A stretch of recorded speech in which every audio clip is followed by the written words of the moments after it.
ಐತಿಹಾಸಿಕ ಲಕ್ಕುಂಡಿ ಗ್ರಾಮದಲ್ಲಿ ನಿಧಿ ಸಿಕ್ಕ ಬೆನ್ನಲ್ಲೇ ಇವಾಗ ಉತ್ಖನನ ಕಾರ್ಯ ನಡೀತಾ ಇದೆ. ಇನ್ನು ಲಕ್ಕುಂಡಿ ಗ್ರಾಮದ ಕೋಟೆ ವೀರಭದ್ರೇಶ್ವರ ದೇವಸ್ಥಾನ, ಇಲ್ಲಿ ಚಂದ್ರಮೌಳಿ ದೇವಸ್ಥಾನ ಮತ್ತು ಪುಷ್ಕರಣಿ ಏನಿದೆ, ಇದೇ ಒಂದು ಭಾಗದಲ್ಲಿ ಇವಾಗ ಉತ್ಖನನ ನಡೀತಾ ಇದೆ. ಈ ಬಗ್ಗೆ ಮಾತನಾಡಲು ಸಂಶೋಧಕರಾದಂಥ ಕಟ್ಟಿಮನಿಯವರಿದ್ದಾರೆ, ನಮ್ಮನ್ನು ಕೇಳೋಣ. ಆ, ಸರ್, ಇವಾಗ ಈ ಒಂದು ಭಾಗದಲ್ಲಿ ಯಾವ ರೀತಿ ಏನೇನು ಇರಬಹುದು, ಇಲ್ಲಿ ಏನು ಸಿಗಬಹುದು? ಲಕ್ಕುಂಡಿ ಇತಿಹಾಸ ಈಗ ನಮಗೆ ಗೊತ್ತಿರುವ ಹಾಗೆ ಕ್ರಿಸ್ತಪೂರ್ವ 3-4 ಸಾವಿರ ವರ್ಷದಿಂದ ಪ್ರಾರಂಭ ಆಗತ್ತೆ. ಇಲ್ಲಿ ಶ್ರೀ ರಾಮಚಂದ್ರ ಬಂದು ಲಕ್ಕುಂಡಿಗೆ ಇಲ್ಲಿದ್ದ ನೆಕ್ಸ್ಟ್ ಹಂಪಿಗೆ ಹೋಗಿ ಅಲ್ಲಿ ಹನುಮಂತನನ್ನು ಕರ್ಕೊಂಡು ಮುಂದೆ ಸೀತೆ ಅನ್ವೇಷಣೆಗೆ ಹೋಗ್ತಾನೆ ಅನ್ನುವಂಥದ್ದು ಶಾಸನಗಳಲ್ಲಿ ದಾಖಲೀಕರಣ ಆಗಿರುತ್ತೆ. ಹೀಗಾಗಿ ಇದಕ್ಕೆ ಶ್ರೀರಾಮಚಂದ್ರ ದತ್ತಿ ಅಗ್ರಹಾರ ಅಂತ ಹೇಳ್ತಾರೆ.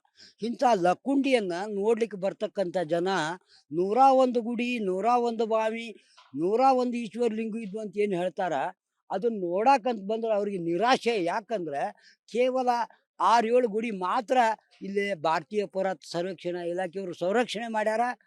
ಅವುಗಳ ಜೊತೆ ಒಂದೇ ಒಂದು ಬಾವಿ ಅದ.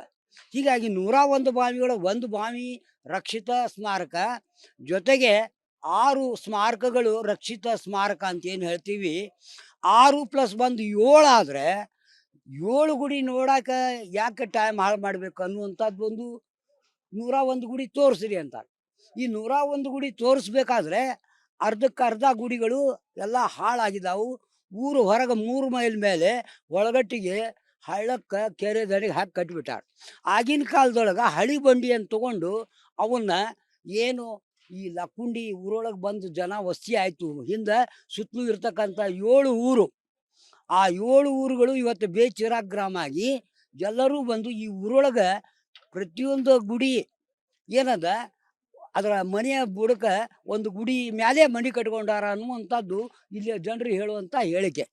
ಒಟ್ಟಾರೆ ಇಲ್ಲಿ 101 ಗುಡಿ ಇದ್ವು ಅನ್ನೋದು ಶಾಸನದೊಳಗೆ ದಾಖಲೀಕರಣ ಆಗಿದೆ. ಅದು ಲಕ್ಕುಂಡಿಯ ಶಾಸನಗಳು ಅನ್ನುವಂಥ ಪುಸ್ತಕ. ಈ ಲಕ್ಕುಂಡಿಯ ಶಾಸನಗಳನ್ನು ನಾವು ನೋಡ್ತಾ ಹೋದಾಗ ಕೇವಲ 36-37 ಶಾಸನ ಮಾತ್ರ ಇದ್ವು. ಈಗ 100 ಶಾಸನಗಳು ಮತ್ತೆ ನಮಗೆ ಸಿಕ್ವು. ಹೀಗಾಗಿ 178 ಶಾಸನಗಳು ಲಕ್ಕುಂಡಿ ಬಗ್ಗೆ ಅಧಿಕೃತ ದಾಖಲೆ ಆಗ್ತಾವೆ. ಈ ನಮಗೇನು ದಾಖಲೆ ಆಗ್ತಾವು, ಇಲ್ಲಿ ಎಷ್ಟು ಗುಡಿ ಇದ್ವು ಅನ್ನೋದು ಸಿಗ್ತಾವೆ. ಅವು ಎಲ್ಲಿದ್ವು ಅನ್ನೋದನ್ನು ಅದರೊಳಗೆ ಬರೀತಾನೆ. ಹೀಗಾಗಿ ಇಲ್ಲಿ ತೆಗೆದ್ರೆ ಇದ ಗುಡಿ ಸಿಗುತ್ತೆ ಅನ್ನೋದು ಹೇಳ್ತೀವಿ. ಈ ರೀತಿ ಈ ಗುಡಿಗಳ ಅನ್ವೇಷಣೆ ಮಾಡ್ಲಿಕ್ಕೆ ಕಾರಣ ಲಕ್ಕುಂಡಿಯ ಇತಿಹಾಸ ಮತ್ತು ಗತವೈಭವ ಏನು ಮತ್ತು ಅದು ಬೆಳಕಾಗಬೇಕು ಅನ್ನೋಂಗಿದ್ರೆ ಲಕ್ಕುಂಡಿ ಪೂರ್ತಿ ಸ್ಥಳಾಂತರ ಮಾಡಿ ನೀವು ಮಾಡ್ಬೋದು ಅಂತ ಕೆಲವು ಜನರು ಹೇಳ್ತಾರೆ. ಅದಕ್ಕೆಲ್ಲ ಸಾಕಷ್ಟು ದುಡ್ಡು ಬೇಕಾಗ್ತದೆ.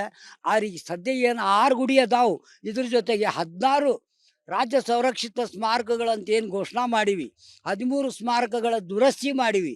ಜೊತೆಗೆ ಲಕ್ಕುಂಡಿಯನ್ನು ಒಂದು ಪ್ರವಾಸಿ ಕೇಂದ್ರವಾಗಿ ವಿಶ್ವ ಪರಂಪರಾ ಪಟ್ಟಿಕೆಯೊಳಗೆ ಇದನ್ನು ಸೇರಿಸಿದ್ರೆ ಲಕ್ಕುಂಡಿ ಉತ್ಖನನ ಇದು 2ನೇ ಸಲ ನಡೀತಾ ಇದೆ. ಮಾನ್ಯ ಸಚಿವರಾದಂಥ ಹಿಂದೆ ಯಾವಾಗ ಆಗಿತ್ರಿ? ಹೇಳ್ತಾ ಇದ್ದೀನಿ, ಮಾನ್ಯ ಸಚಿವರಾದಂಥ H.K. ಪಾಟೀಲ್ರು ಈ ಹಿಂದಿನ ಅವಧಿಯೊಳಗೆ ಸುಧಾ ಲಕ್ಕುಂಡಿ ಉತ್ಖನನ ಮಾಡಲಿಕ್ಕೆ ಅವರು ಅವಾಗೇನು ಒಂದು ಆಸಕ್ತಿ ವಹಿಸಿದ್ರು. ಆ ಉತ್ಖನನ ಈಗೇನು ಶಿವಪ್ಪನ ಮಠ ಅಥವಾ ಅಲ್ಲಮ್ಮ ಪ್ರಭುದೇವ್ರ ಮಠ ಅಂತ ಕರಿತೀವಿ, ಈ ಕೋಟೆಯ ಕೊನೆ ಭಾಗದೊಳಗೆ ಉತ್ಖನನ ಮಾಡಿದಾಗ ರಾಷ್ಟ್ರಕೂಟರ ಕಾಲದ ಕೋಟೆಗೋಡೆ ಸಿಕ್ತು, ಭೂಗತ ಕಾಲುವೆ ಸಿಕ್ಕು. ಅದೇ ರೀತಿ ಇಲ್ಲಿ ಭೂಗತ ಕಾಲುವೆ ಕೆಳಗಡೆ ಇದೆ. ಅದು ಕೆರೆ ನೀರು ಇಲ್ಲಿ ಈ ಕೆರೆಗೆ ಬರೋಂಗ ಇವತ್ತಿಗೂ ಭೂಮಿಯೊಳಗೆ ಒಂದು ಅಂಡರ್ಗ್ರೌಂಡ್ ಕೆನಾಲ್ ಅದ. ಅದರ ಜೊತೆಗೆ ಭೂಗತ ಸುರಂಗ ಮಾರ್ಗಗಳು ಸಿಗ್ಬೋದು. ಈ ಕೋಟೆ ಏನದ 3 ಸುತ್ತಿನ ಕೋಟೆಗೋಡೆ ಇದೆ. ರಾಷ್ಟ್ರಕೂಟರ ಕಾಲದ ಕೋಟೆಗೋಡೆ ಉತ್ಖನದಲ್ಲಿ ಸಿಕ್ತು ಹೋದ ಸಲ. ಈ ಸಲ ಉತ್ಖನದೊಳಗೆ ಬಾದಾಮಿ ಚಾಲುಕ್ಯರ ಕಾಲದಲ್ಲಿ ಇರತಕ್ಕಂಥ ಕೋಟೆಗೋಡೆ ಮೇಲೆ ವಿಜಯನಗರ ಅರಸರ ಕಾಲದೊಳಗೆ ಇಲ್ಲಿ ಅಳಿದುಳಿದ ಅವಶೇಷಗಳನ್ನು ಬಳಸಿ ಮತ್ತೊಂದು ಕೋಟೆಯನ್ನು ಕಟ್ಟಿ ಇಲ್ಲೇನು ಅರಮನೆ ಮತ್ತು ದರ್ಬಾರ್ ಹಾಲು, ಆ ಕಡೆ ರಾಣಿಯರ ಅಂತಃಪುರ, ಇಲ್ಲಿ ದರ್ಬಾರ್ ಹಾಲ್ ಅಂತಂದರೆ ಕಿಂಗ್ ಆಡಿಯನ್ಸ್ ಹಾಲ್ ಅಂತ ಕರಿತೀವಿ ಇಂಗ್ಲೀಷ್ನೊಳಗೆ. ಇಲ್ಲಿ ನಾಣ್ಯಗಳನ್ನು ಟಂಕಿಸುವಂಥ ಟಂಕಸಾಲೆಗಳು ಅಂದರೆ ಅಚ್ಚಪ್ಪನ ಬೈಲು ಅಂತ ಏನು ಕರಿತೀವಿ, ಇಲ್ಲಿ 3-4 ನಾಣ್ಯಗಳನ್ನು ಟಂಕಿಸುವಂಥ ಟಂಕಸಾಲೆಗಳು ಇದ್ದು ಅಂತ ಹೇಳ್ತೀವಿ. ಒಟ್ಟಾರೆ ಇಲ್ಲಿ 101 ಗುಡಿಯೊಳಗೆ 1893 ಮುಂಬೈ ಸರ್ಕಾರ ಆಗಿನ ಕಾಲದೊಳಗೆ 50 ಗುಡಿ ಉಳ್ದಾವು, 50 ಗುಡಿ ಹಾಳಾಗ್ಯಾವ ಅಂತ ಬರೀತಾರೆ. ಬರೆದವರು ವೆಂಕಟ ರಂಗೋಕಟ್ಟಿ ಅಂತೇಳಿ. 1893 ಗೆಸ್ಟಿಯರ್ 1893 ಮತ್ತು ಅದು ರಿವೈಸ್ಡ್ ಎಡಿಷನ್ ಸಿಗ್ತದೆ, ಬೆಲೆ 100 ರೂಪಾಯಿ.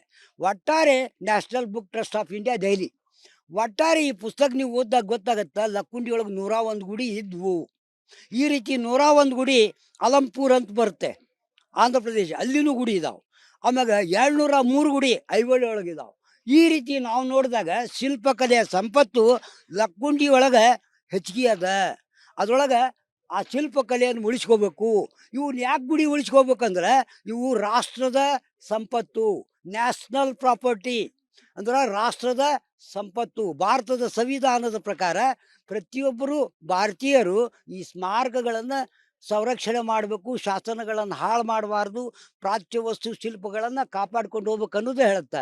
ಅದು 100 ವರ್ಷ ಹಳೇದಿದ್ರೆ ಅದು ಯಾವುದೇ ಧರ್ಮ ಮತಕ್ಕೆ ಸಂಬಂಧಪಟ್ಟರು ಆ ಸ್ಮಾರಕಗಳು, ಅದು ಯಾವುದೇ ಇರ್ಬೋದು, ಬೌದ್ಧ ಇರ್ಬೋದು, ಜೈನ ಇರ್ಬೋದು, ಶೈವ ಇರ್ಬೋದು, ವೈಷ್ಣವ ಇರ್ಬೋದು, ವೀರಶೈವ ಲಿಂಗಾಯತ ಕಟ್ಟಡಗಳು ಇರ್ಬೋದು, ಮುಸ್ಲಿಂ ಮಹಮ್ಮದಿಯರ ಮಸೀದಿ ಇರ್ಬೋದು, ಕ್ರಿಶ್ಚಿಯನ್ರ ಚರ್ಚ್ ಇರ್ಬೋದು, ಅಥವಾ ಸಿಖ್ಖರ ಒಂದು ಪ್ರಾರ್ಥನಾ ಮಂದಿರ ಇರ್ಬೋದು, ಅಥವಾ ಅಗ್ನಿ ಪೂಜಕರಾದಂಥ ಪಾರ್ಸಿಯನ್ನರ ಪ್ರಾರ್ಥನಾ ಮಂದಿರನೂ ಇರ್ಬೋದು. ಈ ರೀತಿ ಗದಗ ಜಿಲ್ಲೆ ಸರ್ವ ಜನಾಂಗದ ಶಾಂತಿಯ ತೋಟ ಅನ್ನುವಂಗ ಗದಗ ಜಿಲ್ಲೆಯೊಳಗೆ ಅನೇಕ ಧರ್ಮಗಳ ಇವತ್ತಿಗೂ ಸ್ಮಾರಕಗಳದಾವು. ಇಲ್ಲಿ ಸಿಖ್ಖರ ಒಂದು ಪ್ರಾರ್ಥನಾ ಮಂದಿರನೂ ಅದ, ಅಗ್ನಿ ಪೂಜಕರಾದಂಥ ಪಾರ್ಸಿಯರ ಒಂದು ಪ್ರಾರ್ಥನಾ ಮಂದಿರನೂ ಇತ್ತು ಗದಗಿನೊಳಗೆ. ಒಟ್ಟಾರೆ ಗದಗ ಜಿಲ್ಲೆ ಇವತ್ತಿಗೂ ಒಂದು ಮಿನಿ ಕರ್ನಾಟಕ, ಗದಗ ಜಿಲ್ಲೆ ಒಂದು ಮಿನಿ ಭಾರತ ಅಂತ ಹೇಳೋದಕ್ಕೆ ಕುಮಾರವ್ಯಾಸ ಗದಗಿನ ಭಾರತ, ಕರ್ನಾಟಕ ಭಾರತ ಕಥಾ ಮಂಜರಿ ಅಂತ ಬರ್ದ. ಅಂದ್ರೆ ಇಲ್ಲಿ ಗದಗ ಅಂದ್ರೆ ಕರ್ನಾಟಕ, ಕರ್ನಾಟಕ ಅಂದ್ರೆ ಭಾರತ. ಈಗ ಗದಗ ಅನ್ನುವಂಥ ಈ ವ್ಯಾಪ್ತಿಯೊಳಗೆ ಲಕ್ಕುಂಡಿ ಅನ್ನುವಂಥದ್ದು ಕೇವಲ 7 ಮೈಲು, ಅಂದ್ರೆ ಈಗ 11 ಕಿಲೋಮೀಟ್ರ್.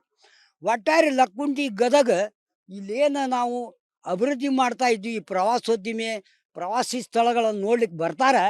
ಈ ಲಕ್ಕುಂಡಿ ಬಗ್ಗೆ ಇದು ಯಾಕೆ ಇಂಪಾರ್ಟೆಂಟ್ ಅಂದರೆ, ಗೋವಾ ನೋಡ್ಲಿಕ್ಕೆ ಬರ್ತಾರೆ ವಿದೇಶಿ ಪ್ರವಾಸಿಗರು, ಗೋವಾ ಬಿಟ್ಟರೆ ನೆಕ್ಸ್ಟ್ ಹಂಪಿಗೆ ಹೋಗ್ತಾರೆ. ಅದ್ರ ನಡ್ಬರ್ಕ್ ನಿಮ್ಗೆ ಸಿಗೋದು ನೋಡಲಿಕ್ಕೆ ಲಕ್ಕುಂಡಿ ಮಾತ್ರ. ಹೀಗಾಗಿ ಲಕ್ಕುಂಡಿ ನೋಡಲೇಬೇಕಾದಂಥ ಪ್ರವಾಸಿ ಸ್ಥಳ. ಈ ಕಲ್ಯಾಣ ಚಾಲುಕ್ಯರ ಕಾಲದ ದೇವಾಲಯಗಳು, ಅಂದ್ರೆ ಪ್ರಯೋಗಶಾಲೆ ಇದು. ಇಡೀ ಗದಗ ಜಿಲ್ಲೆ ಏನದ ತುಳುಗನ್ನಡ ನಾಡಿನ ಮೇರೆ ಒಳಗೆ ಬರ್ತಕ್ಕಂಥ ತುಳುಗನ್ನಡ ನಾಡು ಅಂದರೆ ಕೊಪ್ಪಳ, ಕಿಸುಬಳಲ್ ಪಟ್ಟದಕಲ್ಲು, ಒಕ್ಕುಂದ ಬೆಳಗಾವ್ ಹತ್ತಿರ ಈಗೇನು ಡ್ಯಾಮ್ ಕಟ್ಟಾರ ಅಲ್ಲಿ ಬರುತ್ತೆ ಒಕ್ಕುಂದ. ನೆಕ್ಸ್ಟ್ ಪುಲಿಗೇರಿ ಲಕ್ಷ್ಮೇಶ್ವರ. ಇದ್ರ ಮಧ್ಯೆ ಬರುವುದೇ ತುಳುಗನ್ನಡ ನಾಡು ಅಂತ ಏನು ಕರಿತೀವಿ.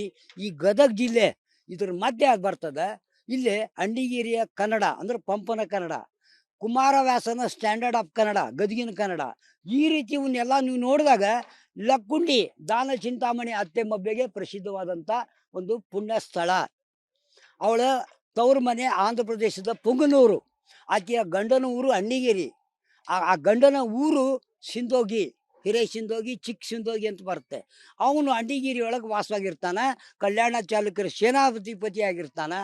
ಇವ ಗುಂಡಮಬ್ಬೆ ಮತ್ತು ಅತ್ತೆ ಮಬ್ಬೆಯನ್ನು ಮದುವೆ ಆಗ್ತಾನೆ. ಆ ಅತ್ತೆ ಮಬ್ಬೆಗೆ ಮದುವೆಯ ಬಳುವಳಿಯಾಗಿ ಇಲ್ಲೇನು ಚುರ್ಚಿ ಆಳದ, ಇಲ್ಲಿ ಸಾವಿರಾರು ಎಕರೆ ಭೂಮಿಯನ್ನು ಮದುವೆಯ ಗಿಫ್ಟ್ ಅಂದರೆ ಮದುವೆಯ ಉಡುಗೊರೆ ಅಂತ ಬಿಟ್ಟು ಕೊಡ್ತಾರೆ. ಇಂಥ ಅತ್ತೆ ಮಬ್ಬೆ ಕಟ್ಟಿಸಿರುವಂಥ ಸಾವಿರಾರು ಜೈನ ಬಸ್ತಿಗಳು ಇಡೀ ವ್ಯಾಪ್ತಿಯೊಳಗೆ. ಇಲ್ಲೇ ಅನೇಕ ಜೈನ ಬಸ್ತಿಗಳು, ಜೊತೆಗೆ ವೈಷ್ಣವ ದೇವಾಲಯಗಳು, ಒಂದು ಬೌದ್ಧರ ಮಂದಿರ, ಈ ರೀತಿ ಅನೇಕ ದೇವಾಲಯಗಳು ಇರುವಂಥ ಲಕ್ಕುಂಡಿ ಇವತ್ತು ಕೆಲವೇ ಅಳಿದುಳಿದ ದೇವಾಲಯಗಳು ಮಾತ್ರ ನಾವು ನೋಡ್ತೀವಿ.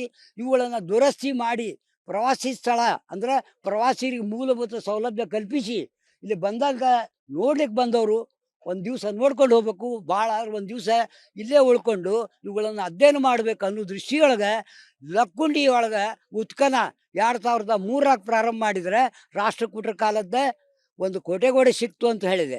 ಜೊತೆಗೆ ಒಂದು ದೇವಸ್ಥಾನದ ತಳಪಾಯ ಸಿಕ್ತು, ಮಂತ್ರಿಯ ಮನೆ ಸಿಕ್ತು. ಅಲ್ಲಿ ಅನೇಕ ಏನು ಕೊರಳೊಳಗೆ ಧರಿಸ್ತೀವಲ್ಲ ಲಿಂಗಗಳು ಅವೆಲ್ಲ ಸಿಕ್ಕಿದ್ವು.